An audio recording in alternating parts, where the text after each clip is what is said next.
supposed to get together tonight here in the shul, men, women, and children. We had it all planned to say Tillim for tomorrow's surgery.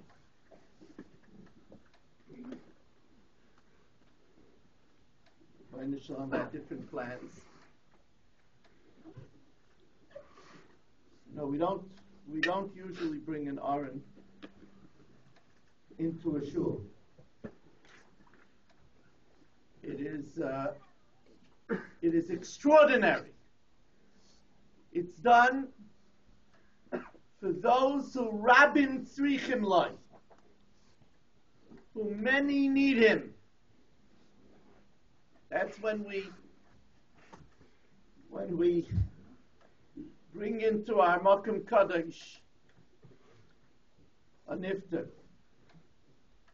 Standing in front of the Aron that has Chaim Ozer's name on it, it's only fitting that we bring him into our holiest place. There's a famous Gemara, May hespedai shel Adam niker in ben olam habahu. From a person's eulogy, you could tell if he's a ben olam haba. And everybody tries to figure out what could possibly pshat be. You could say a nice eulogy about anybody. What does it mean? So of course everybody scrambles to try to explain that it means that you could tell from the words that are said if they're true, because divrei emes are nikorim. Dvarim shebelev yoytz, dvarim shebelev nichlasim l'leiv, dvarim hayoytzim l'leiv, nichlasim l'leiv. Others say it's from the way a person cracks, from a person's own hesped, what he's going to miss, what he can't do. So you could tell if he's a ben olam haba. But like Chaim Ozer, it's pashut. What are we going to speak about today? It's amazing. I started making a list what Chaim Ozer meant to our shul. I couldn't believe it. I mean, just the list kept going on and on. The Motzi Shabbos learning program, our Avos Abanim, when we have 100 children in here, when we make give out 17 pies every Motzi Shabbos. He, together with Lenny, they were the life and breath, the enthusiasm of how we got toys for the Motzi Shabbos learning program, the excitement. David Schoenfeld told me yesterday that he remembers that we have a Malka for the Motzi Shabbos learning program, and Chaim Ozer used to make the platters. So Lenny told him one year that it got so big we're going to have to order the platters. And he was all upset. What, I can't make the platters myself? He wants to make the platters for the children. The flowers for Shavuos together with the Snyder family. He would adorn our shul with love. Tablecloths. Do you know the tablecloths that we have here? We have by Rabbi Pollack. He cut the tablecloths. He measured them out. He cut them. Mati brought them from a place, and he did it. It's just amazing. Who puts up the paraychas? When we change it from white to red, from red to white, there's always Chaim Ozer staying. Chaim Ozer, what are you doing? He made so little of it. You didn't even know it. Who changed the paraychas? Who's going to change the paraychas? This year we had the annual Zichron Shalom Refuah Fund gathering. My wife had to get somebody to hang up the sign. Chaim Ozer always hung up that big sign. Who's big enough to hang up the sign? It was Chaim Ozer. I mean,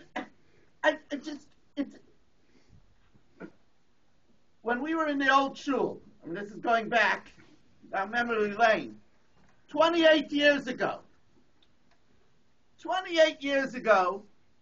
he bought a Mishnah Brura set so that we could learn Mishnah Brura. We used to learn here for many years. We used to learn after Chazar Sashatz. Before laning, we used to learn Mishnah Brura. The black Mishnah Bruras he bought. They still grace the shul. I took a walk down memory lane 18 years ago, 18 and a half years ago, when we put up the building. He went down, he worked on plans with Simeon Hook, he worked on plans with the architects in Newdorf. We have pictures of him helping to coordinate the bricklaying of the front of the shul.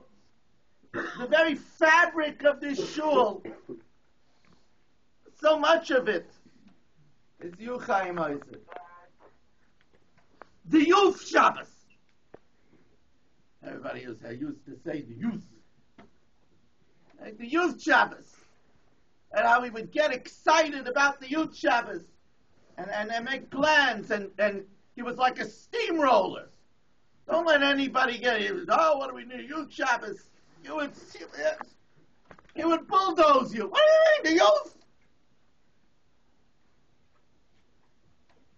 He had the boyish enthusiasm of the youth.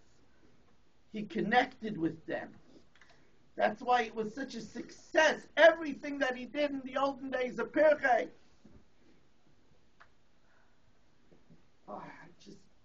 It's just, I'm speaking to you today wearing 3 hats. He was a Mispalel, he was a Talmud, and he was a friend. He was a Mispalel, our Kohen. Everybody remembers the selling of the Aliyahs, when he would say, look around, look around. Everybody would hear him say, Zachalai. Everybody could hear him say, check in the back. Talmud. Chaim Ozer finished Shas with us. He's an Ashrei Misha Balakan v'Talmuda b'Yadai. But do you remember him sitting at the shir? If there was ever a Gemara that quoted a brisa twice, and the second brisa turned around the order in the slightest way, Chaim Ozer was always asking, Rabbi Weiss, why did it turn around the order? Why does it mention the second? And he would come in after a hard day's work, fighting to keep his eyes open, sitting right here up front all the time, one of the bastions of our daf for years and years and years. These 8 months, there was a gaping hole, but we kept his seat warm for him. We were always hoping he was coming back. Pesach, he came to the shir. He looked white, and we all told him, Chaim Ozer, you don't look well. But he was by the daf.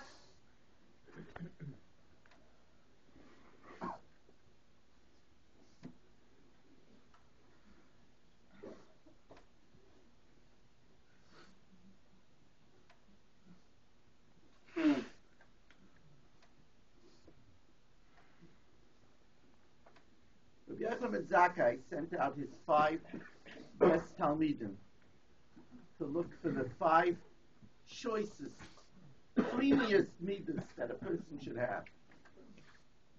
And I looked at that Mishnah carefully, and every midah had Chaim Ozer's name on it.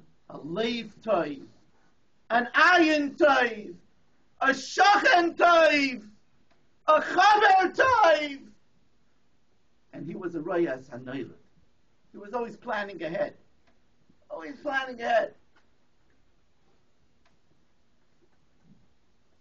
Reb Chaim Vital, star disciple of the Arizal, he asked, if you need to analyze a person's midos, what's the best way to get a read on somebody's makeup, on someone's midos? Rav Chaim Vital says the best way to tell about a person the full rainbow of his midos is to see how he treated his wife.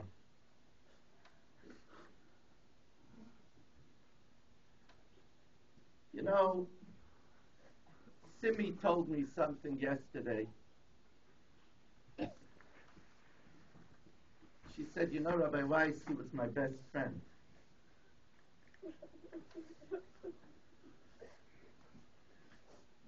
That is a hesed. That's a tribute. I think back of how many people have told me, yeah, you got to put up with your spouse. What can you do? How many times I've heard that? Yeah, I got to go home. To hear a wife say, you know, Rabbi Weiss, he was my best friend. We did crossword puzzles together every Sunday morning. Oh, that's after he went to the daf, by the way.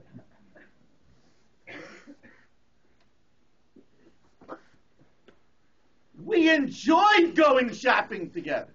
Now that's an anomaly.